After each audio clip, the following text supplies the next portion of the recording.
Hello friends, in previous video we have seen the numerical on flange coupling and design procedure of flange coupling. Now in this video we are start with the bushpin type flexible coupling. Okay, so flange coupling is a type of rigid coupling and this bushpin type is a type of flexible coupling. See guys, what it is actually and what is the design procedure of bushpin type flexible coupling. Let's see.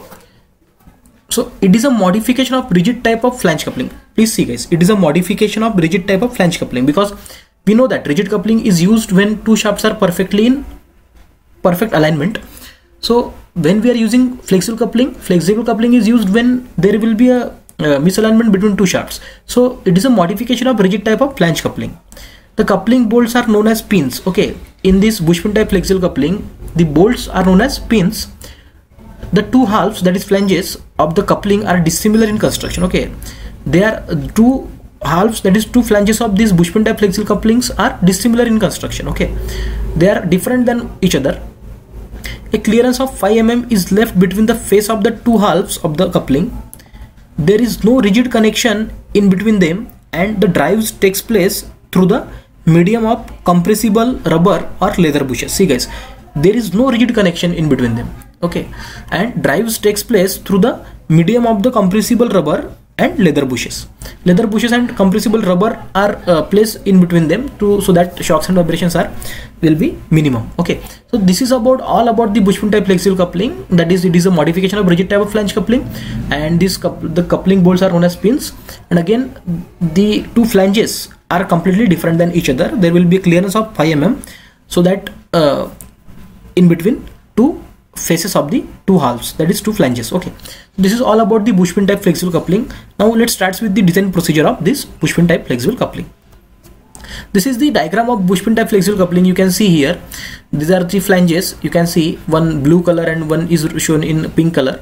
So hatching lines crossing hatching lines patterns are indicating the flange part. So these are different in each other because see, this is small in size and this is larger in size. This is hub, okay, and this is shaft, and this is D2. You can see the diameter of your flange, and hub, this is D1. Then a brass bush of 2 mm thick is used here, and cheese head bolt, this is cheese head bolt, and rubber bush of 6 mm thickness of it is used in here. Okay, so for more details we should go for notations. By studying notations, we can get more clear understanding about the various dimensions of this bushpin type flexible coupling. So let's see. So this is the design of bushpin type flexible coupling. That is notation. There small l is equals to length of bush in the flange, d2 is equals to diameter of bush, pb is equals to bearing pressure on the bush or pin, then small n is equals to number of pins, and capital D1 is equals to diameter of pitch circle of the pins. So all these are the notations of bushpin type flexible coupling. Let's start with the design procedure steps. So step 1 is calculate the diameter of the shaft, that is D. Calculate the diameter of shaft, that is D. So torque transmitted by shaft, that is T is equals to P into 60 divided by 2 pi into N is equals to into 10⁻³ Newton mm. So T is equals to pi by 16 into tau into d cube. By this relation we can easily find out the diameter of shaft, that is small d. The next is step 2 is design of pin. So first step 2a is calculate diameter of pin. Okay, now diameter of pin is denoted by d1. So d1 is equals to 0.5 into d under root n, where n can be assumed depending upon the number of bolts. See guys, where n can be assumed depending upon the number of bolts. How it is? The calculated diameter d1 is modified and brass bush of 2 mm is fitted over the enlarged portion of the pin. Also the brass bush carries a rubber bush of 6 mm. So diameter of rubber bush is equals to d2 is equals to d1 plus 2 into 2 plus 2 into 6, and diameter of pitch circle of pins d1 is equals to 2 into d plus d2 plus 2 into 6. So by these relations, you can calculate various dimensions of the bolts and design of pin. Okay. The next is step number 2b is we have bearing load acting on the each pin, that is W is equals to PB into D2 into L. Total bearing load on the all pins is equals to N into PB into D2 into L. Torque transferred by coupling is equals to W into N into D1 upon 2. So that is why is equals to N into PB into D2 into L into D1 upon 2, because your W value of W is PB into D2 into L. Okay, here we have seen W is equals to PB into D2 into L. So we have put this PB into D2 into L instead of this W. See guys, W is equals to PB into D2 into L. So W value of W that we have put here, that is PB into D2 into L into D1 upon 2. So by this relation we can easily find out the value of L. Okay, value of small l.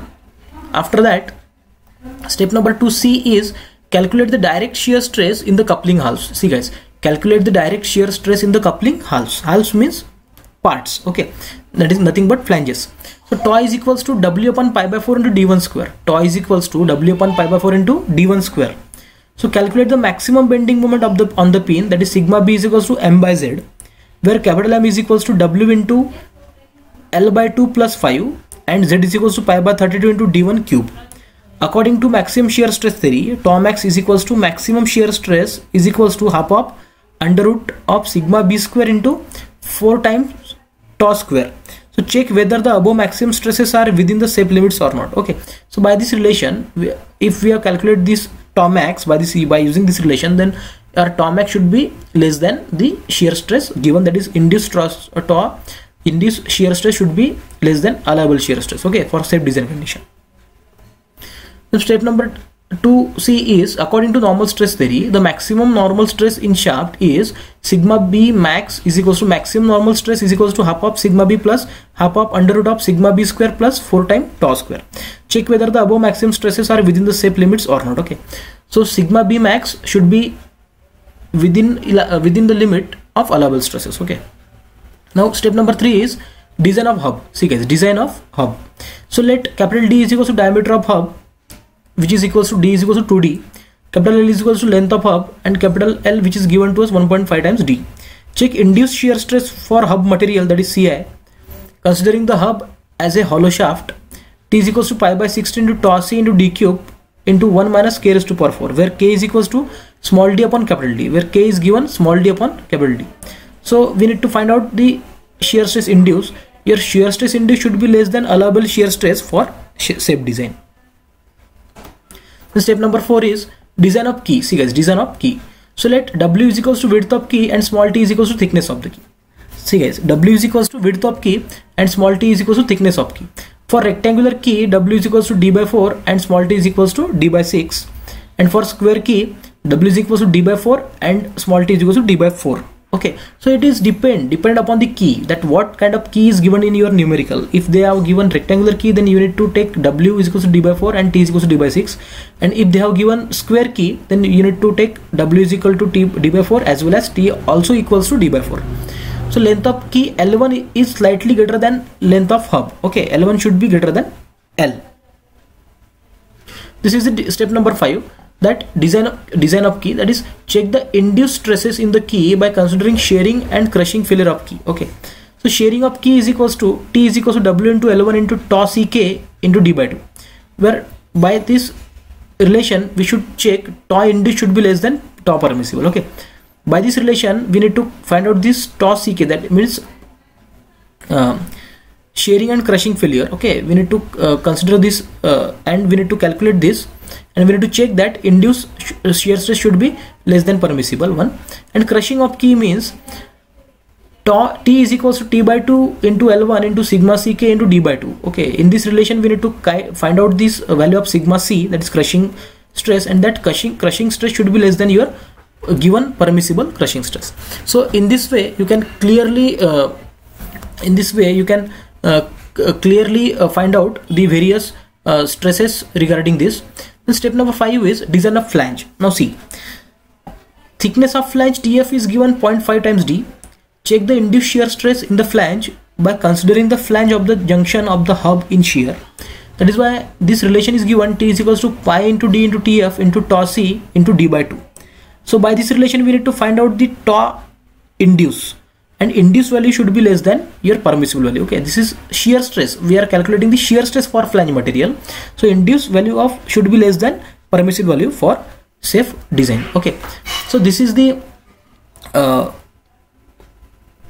design procedure for bushpin type flexible coupling, and I hope this content is useful for you for solving the numerical on design numerical on bush pin type flexible coupling. Thank you.